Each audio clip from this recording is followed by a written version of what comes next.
یعنی یا رسول اللہ جس شہر میں آپ پیدا ہوئے یا جس شہر میں آپ نے قدم مبارک رکھا وہ میرے رب کو اتنا عزیز ہوا.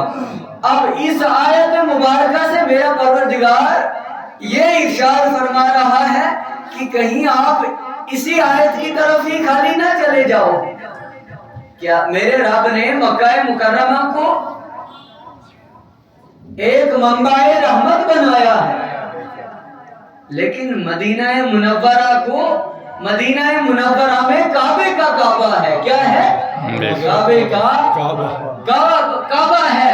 اس لیے میرا پروردگار ارشاد فرماتا ہے آپ حج بھی کرتے ہو، آپ زکوٰۃ بھی دیتے ہو، آپ طواف بھی کرتے ہو، لیکن پھر بھی میرا پروردگار کیا ارشاد فرماتا ہے اگر آپ گناہ کرتے ہو تو جب تک نہ آپ میرے رسول کے دربار میں حاضری نہ دو گے، جب تک وہاں شفاعت طلبگار نہ کرو گے، شفاعت طلب نہ کرو گے، میرا پروردگار تب تک آپ کو بخشے گا. اور جب میرا رسول آپ کی شفاعت کرے گا، اللہ میرا رب فرماتا ہے تب آپ اپنے رب کو مہربان پاؤ. بے شک تب آپ اپنے رب کو مہربان پاؤ گے. کیوں؟ کیونکہ مدینہ منورہ میں آقا کریم صلی اللہ علیہ وسلم، اگرچہ مکہ مکرمہ میں آقا کریم صلی اللہ علیہ وسلم کے قدم مبارک تھے، آقا کریم صلی اللہ علیہ وسلم کی ولادت باسعادت ہوئی، لیکن مدینہ منورہ کو روضۃ من ریاض الجنہ کا شرف ہوا. بے شک اس کا شرف بخشا. اگرچہ ایک حاجی حج کر کے مکہ مکرمہ میں طواف کر کے زیارت خانہ کعبہ کر کے حاجی بن جاتا ہے، جہنم حرام ہو جاتی ہے اس پہ، لیکن مدینہ منورہ میں جنت ہے. اللہ سبحان اللہ، وہاں جنت پاتا ہے، جنت کا مستحق مکہ مکرمہ میں کیا ہوتا ہے؟ جنت کا مستحق بنتا ہے. لیکن آقا نے فرمایا جو مدینہ میں آیا نا روضۃ من ریاض الجنہ، وہ جنت میں بیٹھا ہے. اللہ وہ کہاں بیٹھا ہے؟ امام جعفر صادق رضی اللہ تعالی جب یہ آئے نا مکہ مکرمہ سے، اپنے مریدین کو فرمانے لگے، خلفاء کو فرمانے لگے کہ مسئلہ ایک میں آپ سے کہنا چاہتا ہوں. عرض کی حضور بالکل کہیں. فرمایا جو مکہ مکرمہ میں حاضری دی، جس نے حج کیا، جس نے حج کیا، حضور نے فرمایا میرا پروردگار اس پہ جہنم کی آگ کو حرام کر دیتا ہے، جہنم کی آگ کو حرام کر دیتا ہے. لیکن سامنے پتہ ہے سننے والے کون تھے؟ سننے والا ایک فقیر تھا، سننے والا ایک فقیر خدا تھا، اور وہ بھی فقیر خدا ایسا جو حضرت جعفر صادق رضی اللہ عنہ کا عزیز تھا. اللہ یعنی کبھی کبھی یہ آپس میں، کبھی کبھی نہیں اکثر یہ آپس میں بیٹھا کرتے تھے، گفتگو کرتے تھے عشق و محبت. امام جعفر صادق ان سے کبھی دعا بھی کرواتے تھے. اللہ اتنے ایسے یہ بزرگ تھے، کیا دعا بھی کرواتے تھے. کون سی دعا؟ کہتے تھے حضور دعا کریں. وہ کہتے تھے آپ تو آل رسول ہو، میں آپ کے لیے کیا دعا کروں؟ فرمایا یہی تو میں دعا کروانا چاہتا ہوں. کیا دعا کروانا چاہتا ہوں؟ کہ قیامت کے دن میں حضور علیہ السلام کے سامنے شرمندہ نہ ہو جانا. حضور یہ نہ فرما دیں کہ میری نسل سے ہو کر آپ کے یہ کام تھے. اللہ اتنا خوف کن کے اندر؟ امام جعفر صادق رضی اللہ تعالی ان کے اندر. اچھا بحث ہو گئی آپس میں. یہ درویش اٹھا عرض کی حضور نہیں، ہم آپ کی بات کو تصدیق کرتے ہیں لیکن پوری تصدیق کروں گا میں، کیونکہ عاشقانہ مزاج ہوتا ہے، یہ بھی خالی نہیں ہوتے. عرض کی حضور میں پوری بات، آپ پورا مسئلہ بیان کریں میں تصدیق کروں گا، آدھی بات میں تصدیق نہیں کروں گا. فرمایا کیا بات ہے؟ پوری بات تو میں نے، پوری روایت تو نہیں، پوری بات نہیں ہوئی. فرمایا اچھا آپ پوری بات کر دیں، بات کو آپ مکمل کر دیں، اگر میں نہیں کر سکا آپ کر دیں۔ عرض کی حضور ہے تو بے ادبی، لیکن میں عرض کرنا چاہتا ہوں، میرا مزاج اس بات کی اجازت نہیں دیتا کہ میں آدھی بات سنوں۔ فرمایا جی بتائیں۔ عرض کی حضور جب آپ نے فرمایا نا یہ مسئلہ بیان کیا کہ مکہ مکرمہ سے جو ہو کے آ جائے میرا پروردگار اس سے جہنم کی آگ حرام کر دیتا ہے، جہنم کی آگ اس پہ حرام ہو جاتی ہے، لیکن پوری بات یہ ہے کہ جو مدینہ منورہ میں جائے نا تو آقا نے فرمایا میرا پروردگار اس پہ جنت واجب کر دیتا ہے۔ سبحان اللہ۔ کیونکہ وہ جنت میں بیٹھ کے آتا ہے، اور میرے پروردگار نے ارشاد فرمایا جو جنت میں گیا اس کو دوبارہ نکالا نہیں جائے گا، اور روضۃ من ریاض الجنہ کے درمیان جو بیٹھا ہو پھر اس کو دوبارہ میرا پروردگار نکالے گا جنت سے نہیں، بے شک۔ عرض کی حضور یہ پوری بات ہے، سبحان اللہ، یہ ہے پوری بات، یہ پوری بات ہے۔ شہنشاہ کا روضہ دیکھو، روضہ دیکھو، کعبہ تو دیکھ چکے ہو، کعبے کا کعبہ دیکھو، کعبہ دیکھو، کعبہ تو دیکھ چکے ہو، کعبے کا کعبہ دیکھو۔ کیوں کہا مکہ مکرمہ کی افضلیت اپنی جگہ، میرے رب کو پسند ہے مکہ مکرمہ، حضور کو بھی پسند ہے، لیکن حضور اقدس صلی اللہ علیہ وسلم نے دعا فرمائی اے میرے پروردگار مدینہ منورہ کو تو پسند فرما جیسے تو مکہ مکرمہ کو پسند فرماتا ہے، بلکہ اس سے بھی زیادہ پسند فرما۔ اور محدث دہلوی رحمت اللہ تعالی علیہ اس کی تشریح فرماتے ہوئے لکھتے ہیں کہ میرے پروردگار نے، کیونکہ میرا رب سب سے زیادہ محبت کس سے کرتا ہے؟ آقا نامدار صلی اللہ علیہ وسلم کی ذات مبارکہ سے۔ میرے پروردگار نے سب سے پیاری جگہ جو ہے نا وہ مدینہ منورہ ہے۔ وہ کیوں ہے؟ وجہ تسمیہ کیا ہے؟ فرماتے ہیں کہ اگر کسی انسان کو کوئی شخص پسند ہوگا، کیا ہوگا؟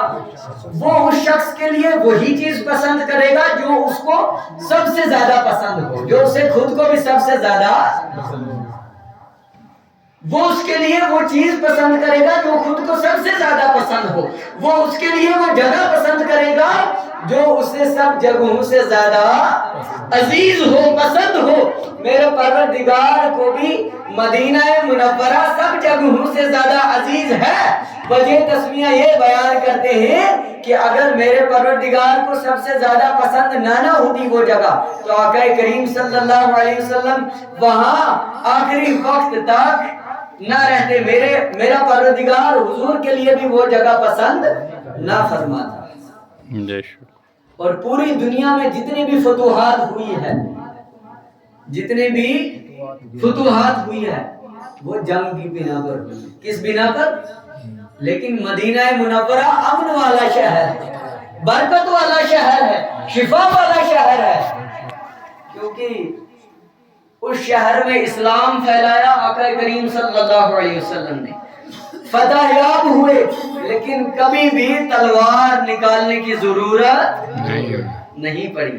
میرے پروردگار نے فرمایا یہ میرے محبوب کے مسکن کا شہر ہے، یہاں میرے محبوب کو ہمیشہ کے لیے آرام فرمانا ہے، اس وجہ سے یہ امن والا شہر ہے، سلامتی والا شہر ہے، یہاں کوئی خون خرابہ نہیں ہوگا، کوئی خون خرابہ نہیں ہوگا۔ اور شفا ہے، یہ میں اپنی بات نہیں کہہ رہا ہوں، آقا دو جہاں سرور کائنات غبار میں برس اور کوڑ جیسے امراض کی شفا ہے۔ اللہ حضور نے فرمایا اگر کسی کے چہرے پر یہاں کی گرد و غبار ہو نا وہ اپنے چہرہ چھپائے نہ صاف کرے، کیونکہ اس میں شفا ہے۔ حضور نے فرمایا ہر مرض کی شفا ہے، کس میں؟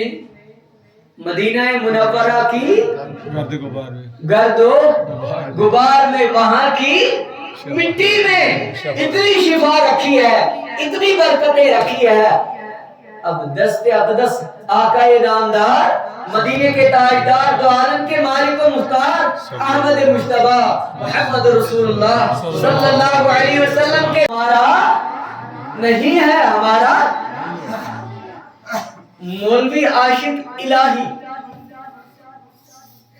جو شاگرد ہے خلیل احمد امبیٹوی جو بانی دیوبند ہے، جو کیا ہے بانی دیوبند وہ ان کے شاگرد ہیں، کیا ہے شاگرد یہ حج پہ گئے اپنے چچا کو ساتھ لے گئے، حج پہ گئے اپنے چچا کو ساتھ لے گئے۔ یہ انہوں نے خود لکھا ہے کتاب میں تذکرہ حج، خلیل احمد امبیٹوی نے جو حج پہ کتاب لکھی ہے، لکھتے ہیں کہ یہ جو اس کے چچا تھا نا عاشق الہی کا، اس کے منہ میں چھالے پڑ گئے، منہ سوج گیا اور ایسا سوجا کہ دوائی کام نہیں کر رہا تھا،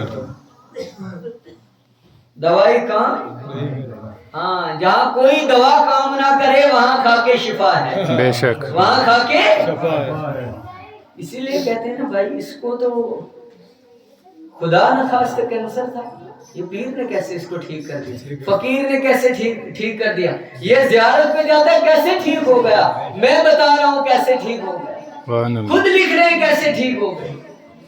کہتے ہیں جب ٹھیک نہ ہو رہا ہے نا بندہ، میرا چاچا ٹھیک نہیں ہو رہا تھا، میں نے اپنے استاد محترم کو یہ بات سنائی، خلیل احمد امبیٹوی کو یہ بات سنائی، انہوں نے کہا کہ روضہ رسول کے صحن میں جو مٹی ہے، سبحان اللہ سبحان اللہ، اللہ دیکھیں دلیل کہاں سے مل رہی ہے، بے شک روضہ رسول کے صحن میں جو مٹی ہے، مٹی ہے، مٹی اٹھاؤ اس کے چہرے پہ ملو شفا ہو جائے گی، سبحان اللہ سبحان اللہ۔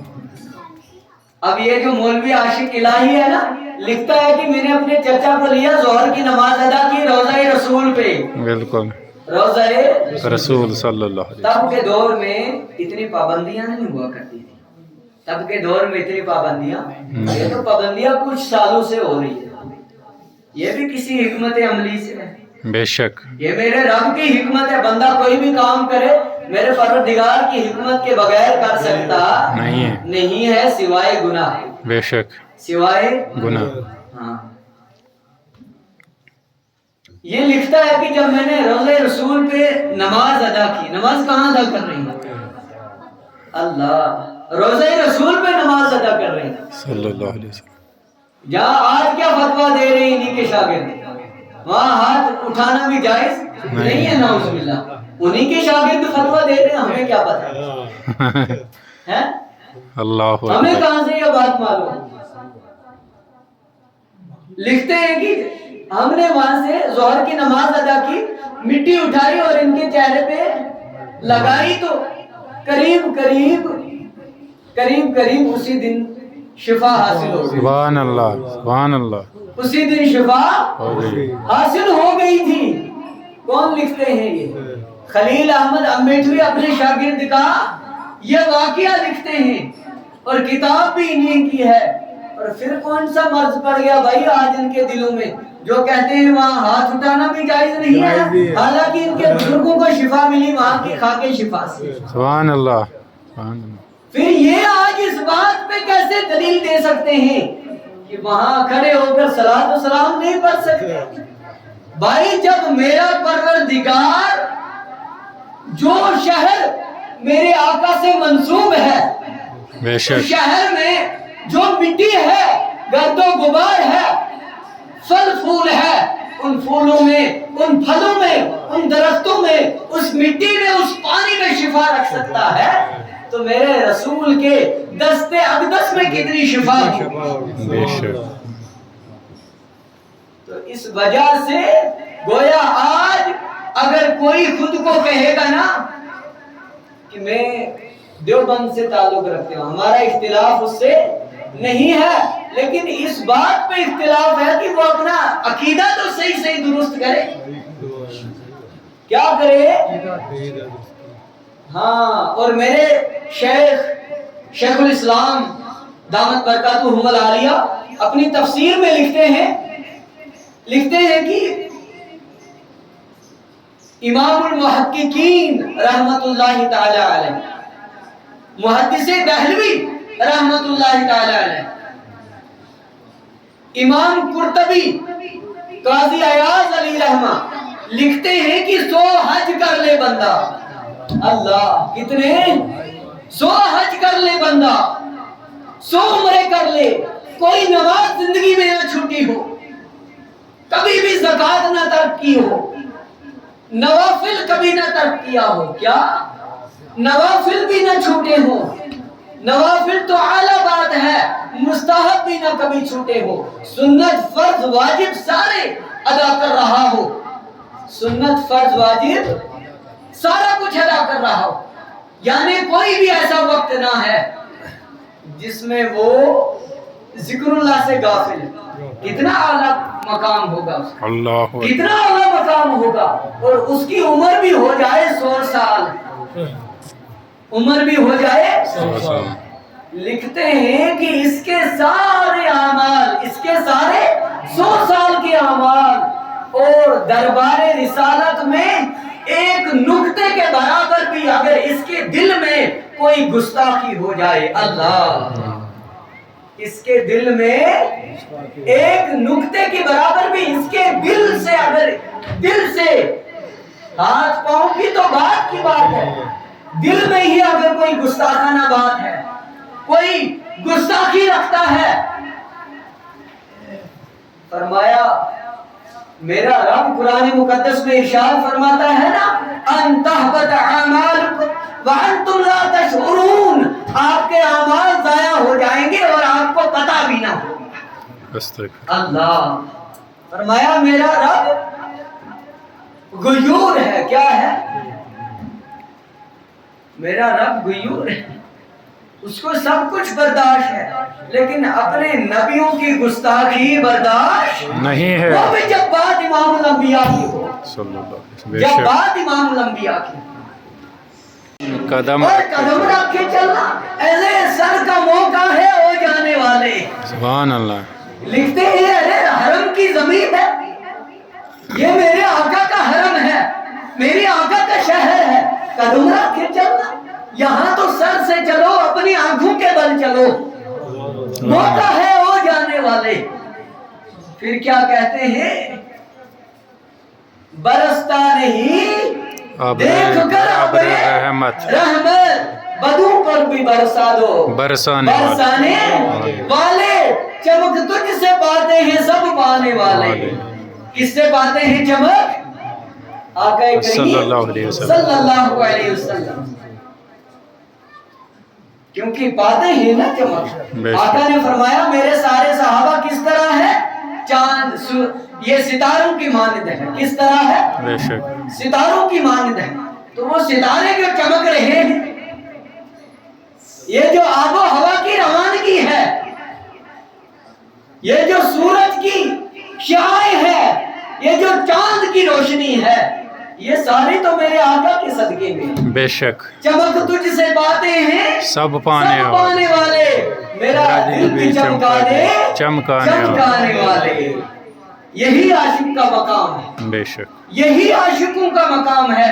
اور پھر دیکھیں آپ امام مالک، امام احمد بن حنبل، جب امام مالک جاتے نا مدینہ منورہ میں، امام مالک جاتے نا تو در و دیوار کو چومتے، اللہ سبحان اللہ، در و دیوار کو چومتے، در و دیوار کو چومتے، اور منافقین تو ہر جگہ موجود ہے، بے شک سوال کرنے والے تو ہر جگہ موجود ہے، کس کس کو بندہ دلیل دے، لیکن الحمدللہ دلیل بھی دیں گے۔ ماشاءاللہ، سوال کرنے والے نے عرض کی حضور آپ تو امام ہو، ہمارے رہبر ہو، آپ کو دیکھ کر تو لوگ علم اور عمل سیکھتے ہیں، یہ کہاں سے؟ آپ یہ کیا کر رہے ہو؟ در و دیوار کو چوم رہے ہو، مدینہ منورہ کی بوسیدہ گلیوں کو چوم رہے ہو، اللہ ان کا عشق جلال میں آ گئے۔ فرمایا یہاں سے میرے آقا کریم صلی اللہ علیہ وسلم گزرے ہوں گے، ان گلیوں سے گزرے ہوں گے، آقا کریم صلی اللہ علیہ وسلم کے لباس مبارک شاید ان گلیوں سے، ان در و دیوار سے ٹچ ہوئے ہوں گے، لگے ہوں گے۔ سبحان اللہ، سبحان اللہ۔ اللہ عرض کی حضور آپ کو پتہ نہیں ہے، ذرا آپ فرمائیں کہ آقا کریم صلی اللہ علیہ وسلم کے چلنے کا سنت طریقہ کیا تھا؟ سنت طریقہ کیا تھا؟ وہ تو اپنے ملبوسات کو اتنا پھیلا کر نہیں چلتے تھے۔ فرمایا بالکل حق ہے، لیکن آقا کریم صلی اللہ علیہ وسلم ان گلیوں سے گزرے ہوں گے، ان کی مبارک نگاہیں ان در و دیوار پہ پڑی ہوں گی۔ سبحان اللہ، اللہ ان در و دیوار پہ پڑی ہوگی۔ لیکن نسبت والے کن چیزوں میں نسبت ڈھونڈتے ہیں؟ سبحان اللہ، بے کن شک۔ چیزوں میں نسبت ڈھونڈتے ہیں؟ عرض کی حضور آقا کی تو سنت ہے نگاہیں مبارک جھکا کر چلتے تھے۔ بے شک۔ آقا کریم صلی اللہ علیہ وسلم کبھی بھی نگاہیں مبارک اوپر اٹھا کر چلتے نہیں تھے، نہیں، اپنی مبارک نگاہیں جھکا کر چلتے ہمیشہ۔ فرمایا ہاں صحیح ہے، درست کہہ رہے ہو، یہ بھی صحیح ہے، میرے آقا نے دیواروں کو نہیں دیکھا ہے، لیکن ان دیواروں نے، ان در و دیوار نے تو میرے آقا کی زیارت کی ہے۔ سبحان اللہ، کیونکہ یہ تو میرے آقا کا فرمان ہے کہ زمین انسان کے اعمال کا حساب دے گی، گواہی دے گی قیامت میں، اور اس زمین نے، یہاں کی آب و ہوا نے، یہاں کی در و دیوار نے میرے نبی کی زیارت تو کی ہے، میں اس کی شفاعت کروں گا۔ آقا دو عالم صلی اللہ علیہ وسلم نے ارشاد فرمایا جو مدینہ منورہ میں سختی برداشت کرے، کیا برداشت کرے؟ سختی، مصیبت برداشت کرے، حضور نے فرمایا پھر وہ مدینہ میں فوت ہو جائے، قیامت کے دن میں اس کی شہادت دوں گا، میں اس کی شفاعت کروں گا۔ اور فرمایا جو یہاں سے کسی وجہ سے چلا گیا، مصیبت آ گئی، برداشت نہ کی، آزمائش آ گئی، صبر نہ کر سکا، حضور نے فرمایا اگر کوئی یہاں سے نکل گیا نا، میرا رب اس سے بہتر شخص مدینہ میں بھیجے گا۔ اللہ، اس سے بہتر شخص مدینے میں بھیج دے گا جو صبر بھی کرے گا مصیبت آنے پر، آزمائش آنے پر کیا کرے گا؟ صبر کرے گا، میرے رب کا شکر ادا کرے گا۔ حضور نے فرمایا قیامت کے دن میں اس کی شفاعت کروں گا۔ ارے اتنا ہی نہیں، آقا کریم صلی اللہ علیہ وسلم نے ارشاد فرمایا اے میرے صحابو مدینے کے پھلوں میں شفاعت ہے۔ اللہ، مدینے کے پھلوں میں اور سب سے بہترین پھل کھجور ہے۔ سب سے بہترین پھل کیا ہے؟ کھجوروں میں سب سے بہترین کھجور عجوا ہے۔ آقا کریم صلی اللہ علیہ وسلم نے ارشاد فرمایا جو شخص صبح نہار منہ 7 عدد عجوا کھجور کھا لے، عجوا کھجور، نہ اس پہ زہر اثر کرے گا، نہ اس پہ جادو اثر کرے گا۔ سبحان اللہ، سبحان اللہ، نہ اس پہ زہر اثر کرے گا، نہ اس پہ جادو۔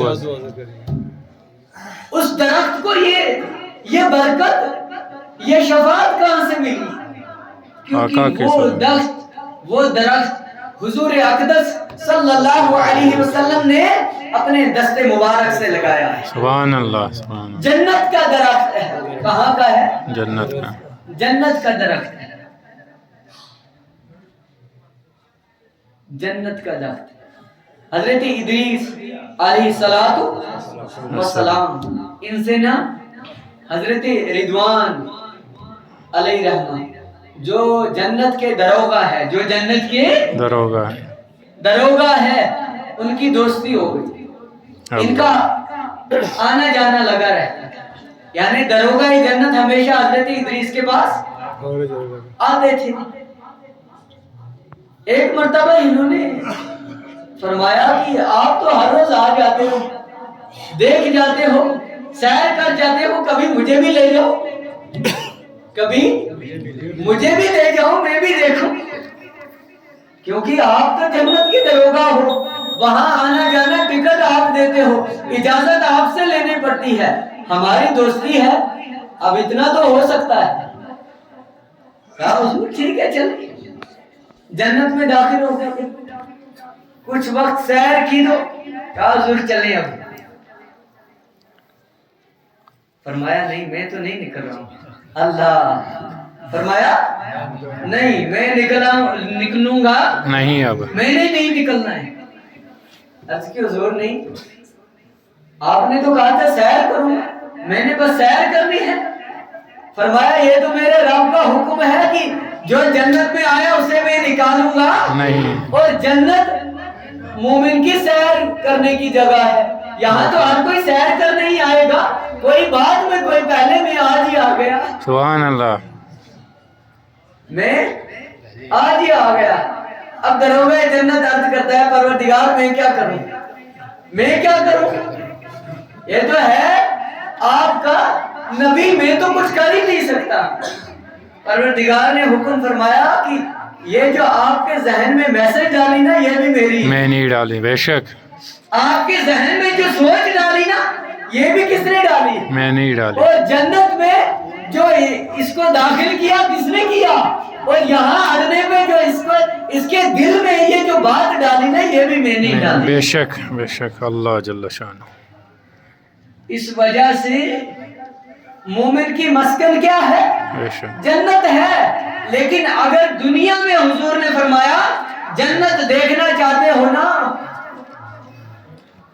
وہ کہاں دیکھیں، مدینہ منورہ میں، روضۃ من ریاض جنہ، جنت کے درمیان جو بیٹھ گیا، جو حج کرے گا، جو طواف کرے گا، حجرہ اسود کو بوسہ دے گا، صفا مروہ پہ چکر لگائے گا، جنت کا مستحق ہو جائے گا، جہنم حرام ہو جائے گی۔ لیکن پھر بھی جب تک نہ وہ وہاں پہنچے تب تک جنت دیکھے گا نہیں۔ لیکن حضور نے فرمایا جو میرے روضے کے درمیان آ گیا، میری قبر اور میری منبر کے درمیان بیٹھا، وہ کہاں بیٹھا، جنت کے باغوں میں بیٹھا، اور میرے رب کا وعدہ ہے جو جنت کے باغوں میں ایک مرتبہ بیٹھا، جو جنت میں ایک مرتبہ آ گیا اس کو دوبارہ نکالوں گا نہیں، بے شک ماشاءاللہ۔